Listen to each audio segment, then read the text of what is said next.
Greetings and welcome to Flanigan's Ecologic.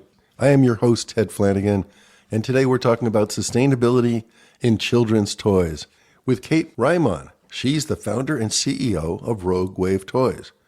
They make compostable plastic toys based on biopolymers. They're plant-based materials. Kate is an entrepreneur. She's clearly making waves. She's a passionate sustainability advocate. Happy to have her on the podcast today. Hey, Kate, welcome to the podcast. How are you today? Hi, Ted. Thanks. I'm doing well. And where are you today? Are you sitting in some gorgeous spot in Hawaii? I am. It's actually kind of cold here today in Oh, Hawaii. yeah. It's 67 degrees. Yeah, it's cold.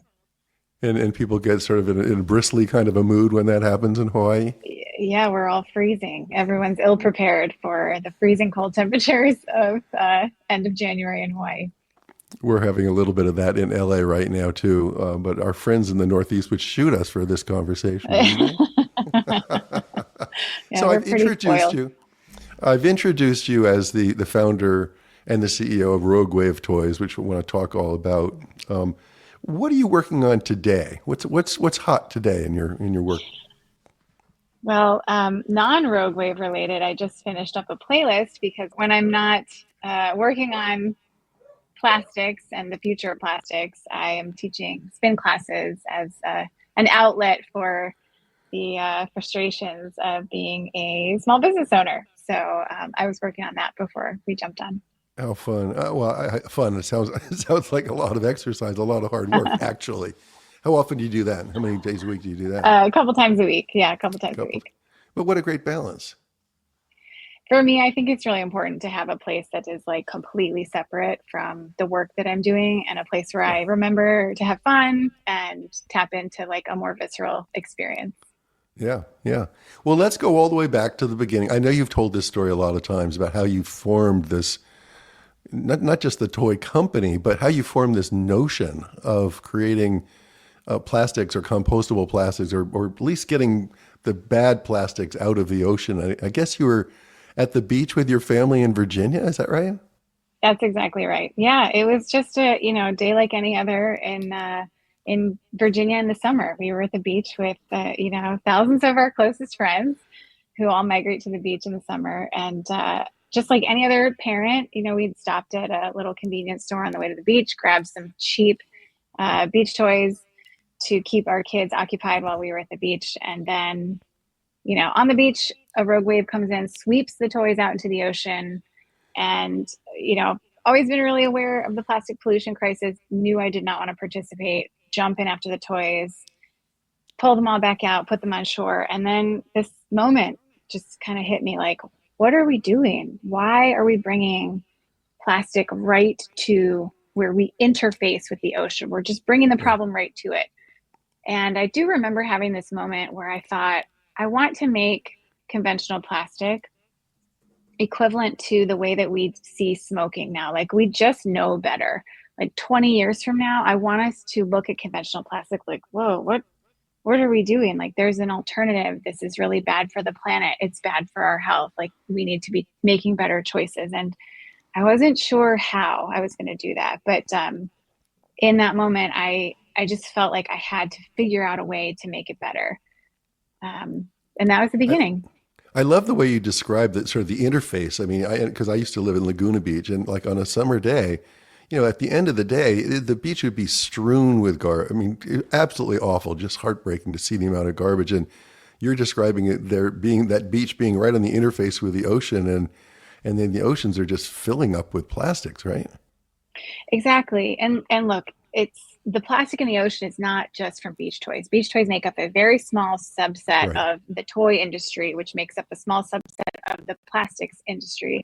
But that plastic, it's like representative of these consumer choices that we're making, right? And it was like, what are we doing? And I'm looking around and I'm not just seeing, plastic in that form. I'm seeing styrofoam, seeing all kinds of things that are really bad for the earth. And we're just like, bringing it right to it. It's not to say that we're dumping it in, but, visually speaking, if we're at the beach, we should be even more aware of the way that our consumer choices affect the planet. and then hopefully honoring the natural environment. But Kate, having that sort of epiphany that day, I was poking around your background, undergraduate poli sci Spanish at St. Mary's, graduate in education and teaching. That doesn't really prepare you for what you took on, where you just said, I'm going to, I guess fast forward. Now I'm going to manufacture compostable children's toys, and we're talking. I saw pictures. We're talking little buckets and Hmm. sieves and shovels, right? It's like it's really basic. So you were brave enough to just say, I'm going to do this. It's incredible to me. Thanks. Yeah, I think it's a combination. So you're right. I didn't have a formal background in anything, conventionally sustainability focused. Nothing in business, anything of the sort. But I was really upset at that moment at the Mm, beach. mm, I was like really moved by the feeling that I had when I was like, I cannot contribute to this with my kids' beach toys. yeah, yeah, And I think there are a lot of factors that like motivate people to start companies. And for me, like it's been mission driven from day one. Like yeah. first I needed to verify that there was no one else doing this in this space. And then it was like, okay, well, if no one else is doing it, why not me? I Hmm. might as well give it a shot. Yeah. We have a motto, the power of the increment that we use here at EcoMotion, just every little bit helps. And you've been very comfortable in your niche, right? It's a very small niche. Like you said, it's that form of plastic pollution is just a drop in the bucket compared to everything. But all of us need to grab a niche and take action, right? Exactly. Yeah. And I think you mentioned my background, and I think that the diversity of my background, only now that I have the benefit of hindsight that I can look back on it and say this, but I think the diversity of my background has helped me Yeah. um, get here because I've had to figure a lot of things out along the way. I also am a writer and was writing for politicians in DC. So I was like figuring that out. Everything Yeah. I've done has been sort of figuring it out. And a little plug for any anyone looking at, being bilingual or a language major. I do think that learning a language helps in the entrepreneurial space because it gives you the familiarity with the feeling of not knowing, which is so important as an Hmm. entrepreneur. Like you have to try and you're going to speak the wrong language, but you're going to learn more and more as you try. And so I think that, in a subtle way, that has helped me. So what? Yeah, I'm sure. And then how did you start? Where do you start with this idea? I'm going to revolutionize this set of toys. Yeah, I went home that night, opened up my computer and just started searching the internet. Hmm. What products were out there? Was there any kind of product that I could be supporting? When I didn't find it, I kind of went on a mission to see who is doing something in an adjacent space and just started cold emailing people, and people were really responsive, really helpful.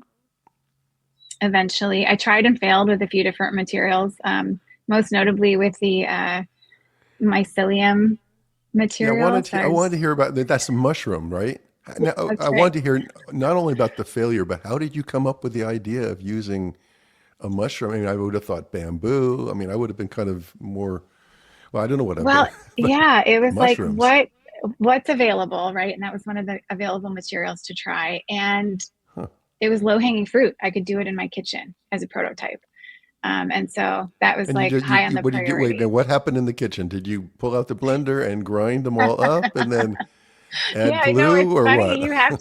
You mix it with psyllium husk, like a fiber mix, right? Yeah. Like you mix And it then up, it gets. you're forming a bowl, or you're forming a bucket at that point? You have a You mold? form it into your shape, and then you bake it at low temperature for a really long time. So I think Hmm. it's like 200 degrees for 8 hours. Hmm. I Hmm. actually still have these prototypes, so they are still around, but they are hydrophobic. They don't like water. So it wasn't going to work for a beach toy, you Do know? do they swell in water or something like that? Just like you would Yeah, they walk. break down because it's not just the Mm, mycelium. They combine it with like agriculture waste. So, mhm. Now, did like a mulch. were there people in your life, like maybe your husband or your kids, that just thought, "Mommy is just really gone off here"? Everyone was really kind, but you could tell when I was talking about it, people were like, okay, like what? You know, like the She'll come subtext around. was, what is Yeah. she talking about? Biodegradable beach toys? What? That did change when we moved to Hawaii. And then Hmm. when I said I'm trying to make a compostable beach toy, then it was like, yes, people were like, yes, we need that because it's so in your face here. There are Yeah. so much microplastics along the shore. So it made sense to people here. When I was living in DC, people were supportive, but I don't think it made sense. But everyone was very supportive and kind. Yeah. Yeah. Well, good. I mean, you're doing good. Now you got a $15,000 grant from some sort of a veterans fund support, which I thought was Mhm. really interesting. When did that come into it? Is that a little bit later or right about now It after the was a few mushroom years. debacle? Yeah, I mean, the mushroom thing was like the one of the early phases. We moved to Hawaii a little bit after that, and had started moving into the prototyping phase where Hmm. I was prototyping them myself with a 3D printer in my office. Um, and the Street Shares Foundation grant competition, it was a pitch competition. It was in June of 2020. Hmm. So, you know what the world was like at that time. It was pretty nuts. And I had, 6 months earlier, I had launched a Kickstarter campaign that was wildly ambitious, failed spectacularly, but we gained a lot of traction. And that helped me to secure a loan and in March of 2020, which was immediately withdrawn, and then had to go through some Hmm. more hoops. The loan was there were more conditions put on the loan because of the financial climate at the time. And then someone was like, "Hey, you should pitch this in the pitch competition." And it was the first time they did it virtually. Everything was moving to virtual Yeah. platforms at that time. Yeah. So it was a really interesting time, but the idea resonated with the judges, and yeah, I won the $15,000 in grant money, which was amazing. Yeah. How cool. Now you got the 3D printer going, and then you started. I want to talk a little bit more about the polymers that you got into because it sounds like you were experimenting with a number of different materials, right? Yeah, yeah. So I actually found the 3D print filament pretty early on in this process, but because I wasn't 3D printing the toys that I would be selling, I really kind of discounted it. But I wanted to use what I considered to be like a better material, a sustainable material in my prototyping as well. Hmm. And so I selected this 3D print filament and still couldn't find any resin that so resin being the pelletized plastic that we're going to put into an injection mold once we get to the manufacturing stage. So I'm doing the 3D printing with this filament that I like. Um, it's working. We're redesigning some of the toys based on what my kids are doing at the beach and, design Yeah. flaws that we're finding. Yeah. And now we get to the point where it's like, okay, it's time to manufacture, but I still haven't found the right material. So I ended up talking to the owner of the 3D print company, and he was like, let's figure out how to make this an injection mold material. And so we did. And it was all just like, we were hoping and wishing that this was going to work because we didn't know. We weren't sure. It Yeah. was a lot of money and a lot of time. And it And this is did. all during, it did. Yes, Yeah. it did. Yeah.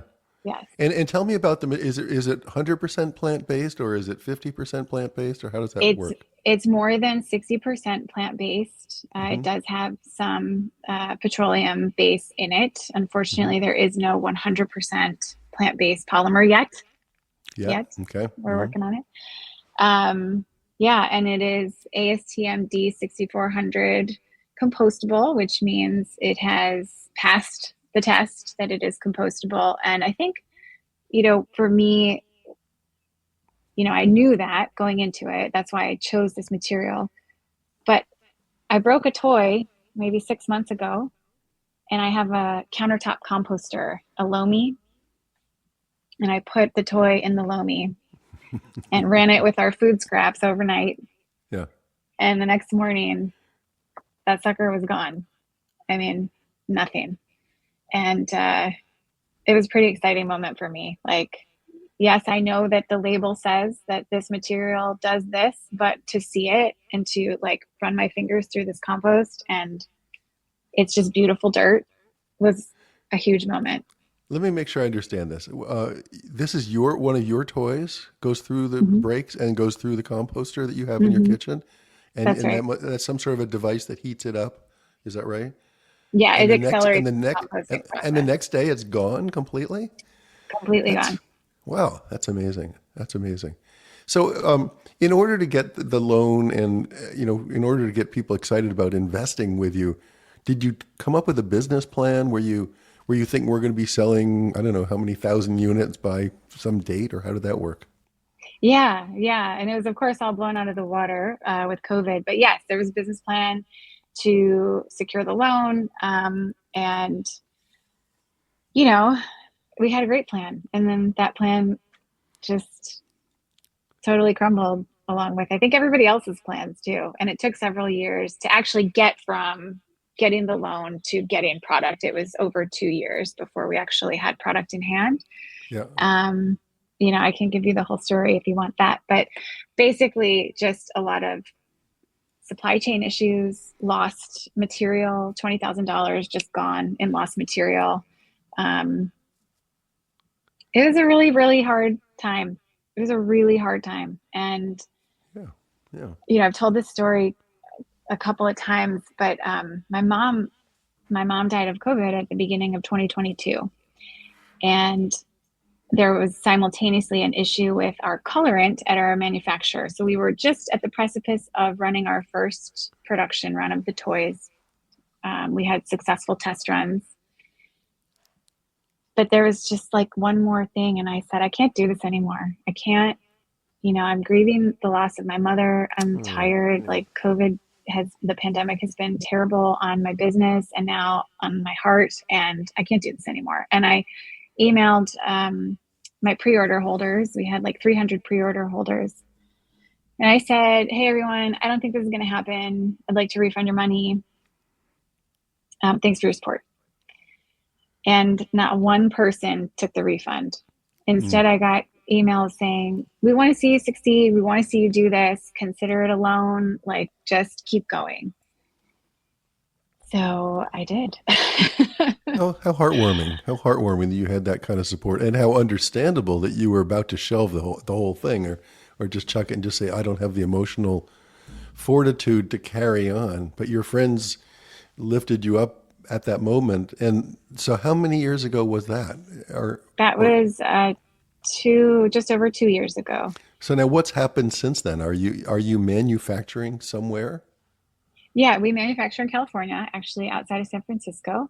Hmm. And then all of our toys are shipped to our fulfillment center in Reno, Nevada. So we try to keep everything as, American stateside as possible, and including manufacturing the resin that's done in Mississippi, which is why our toy costs more than other toys, right? I'm trying to do it right from start to finish. So, yeah, so we have a really supportive community. And back to that point of Hmm. when people would refuse their refund, to me, that said Yeah. more than they want a beach toy. To me, that said they want this material because at that point you had people whose kids had probably grown out of use of a beach toy over a 3 year period, right? We had some people who probably didn't need a beach toy anymore.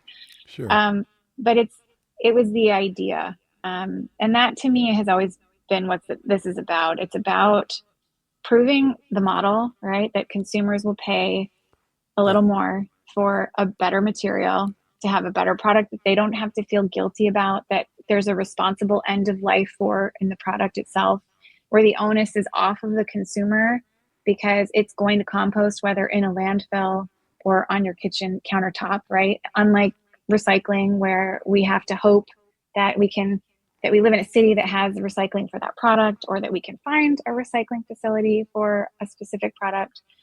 So I think we've proven that people are ready for it. People will pay more. And Yeah. the idea has always been introduce this material as an alternative to convention so that we can get more people using this for their businesses, for their products, to replace conventional plastic and just sort of edge out that conventional plastic over time.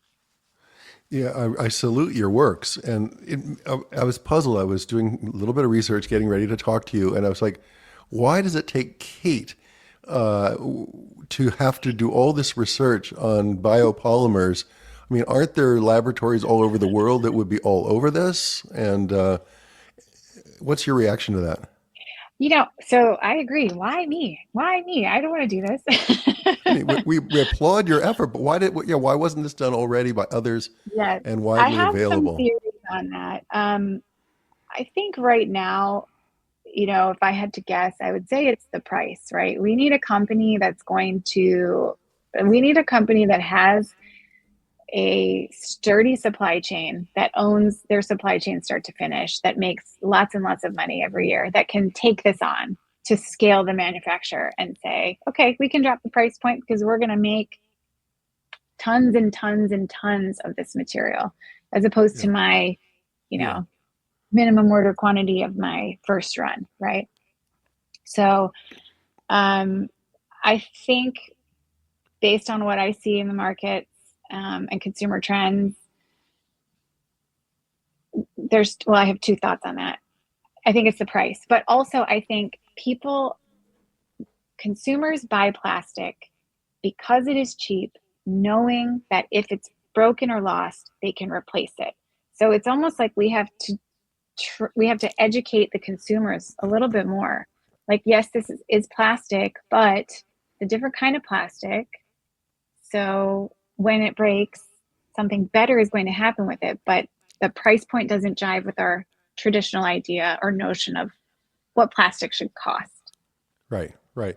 I don't know if you ever read Ecotopia. Ecotopia, it's one of my favorite books. Years ago, I know I'm dating myself, but Ernest Kallenbach, I think he was a University of Arizona professor or Arizona State, and he came up with what would this ecological utopia look like. But it included biodegradable plastics.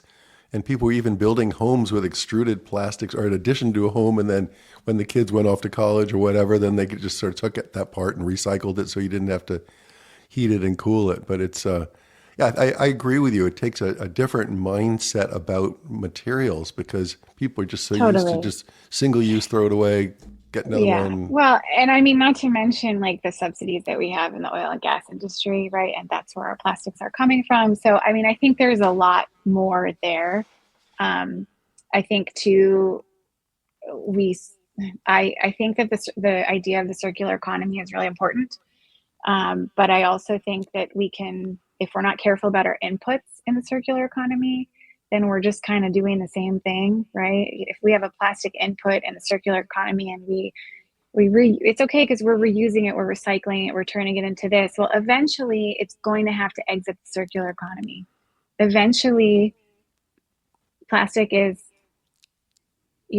remade via a chemical process so many times that we change the footprint of the chemical compound, and we Mhm. can no longer use it. We can no longer recycle it. And so then it has to exit the circular economy.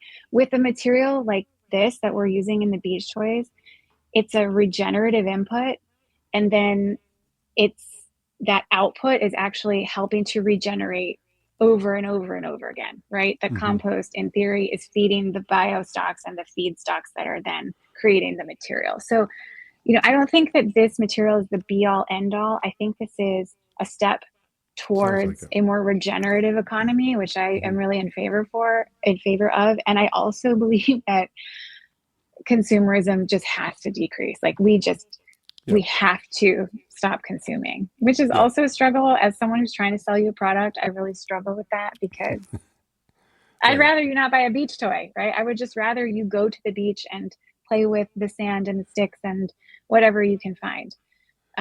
But we have to provide alternatives for consumers who are used to Yep, a I agree. consumerist mindset.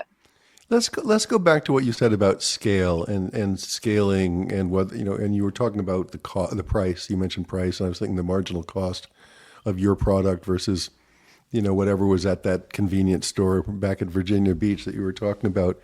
But in terms of scale, I'll throw you a question. I don't think you would want somebody to come in and to buy your business and start making millions of your products, would you? Or would you? I would You would. actually, because I think that the more of this that we can offer the world, the better it's going to be for the world, Yeah. right? As I said in the beginning, like this is a mission-driven business. I don't think that I'm going to make billions of dollars on this. Certainly not with a beach toy. Um, but I hope that I'm inspiring people, and I hope that I'm showing people, hey, we can do this a lot better. Yeah. And And then it's going to take partnership, right? It's going to take a right. lot of companies buying into this idea, which is why I struggled. I patented the design, and that I struggled even with the IP for this, because I want lots of companies to be able to do this, right? If It I don't sounds want like it. I competition, mean, I want friends. right. And it sounds like your polymer, which is getting better and better, is what is really at the base of this. These are the final questions I really want to ask you about. Are where does this go? I mean, when I said if you scaled up or if you sold off the beach toys that you're talking about to a larger company and they do well with it, what does Kate manufacture? What are the other opportunities for these biopolymers? I mean, the opportunities for the biopolymers are pretty endless. Like anything that Yeah. you have a conventional plastic use for, we can replace with this biopolymer, or we have a couple of others that fulfill maybe more flexible needs. Right, the one that we're using right now is pretty rigid, pretty durable, but we have other options for replacement. So that's where I see this going. Um, I would like to see that the materials economy is completely upended with an influx of alternatives, and not just, Hmm. biopolymers, but there's a lot of exciting stuff happening right now in the material space. And I think there's lots of room for different ideas as replacements for convention. Hmm. Kind of neat. You're gonna look back. You're gonna say, it all began with a couple of beach toys, a little sieve and a little bucket and a little shovel. And then I don't know what happened to my life, but I got involved with manufacturing and understanding how that works and being a business person. And now look at this. Now look at this. It's inspired and spun off in many directions. I'm sure it will. It's really Yeah. exciting. Yeah. Well, I didn't answer the other part of your question, which is like, where does Kate go from here? Well, hopefully this can get into the hands of someone who can, scale this. And I can just say, okay, thanks so much. My Yeah. job here is done. Well, Right. you advise at that point. You advise and you do 2 or 3 more spin classes a week. Yeah. Yeah. Yeah, that sounds like a That's good life. perfect. Oh, great. Well, congratulations on what you've accomplished. I think you've laid out a lot of lessons. One of them is all about perseverance. That's for sure. You persevered and took on just an interesting niche that nobody would have even, well, I guess thought of, but you persevered, made it happen, and overcame the odds. And so you're a leader. Thank you for being so. Thanks, Ted. That actually makes me feel really good. You should. All right. Thanks for being on the pod. We'll catch up in a couple of years. Okay. Okay. Thanks. Thanks for being on the podcast this time. Thanks, Appreciate Ted. it. That's it. Thanks for listening to Flanigan's Ecologic. We'll see you next time.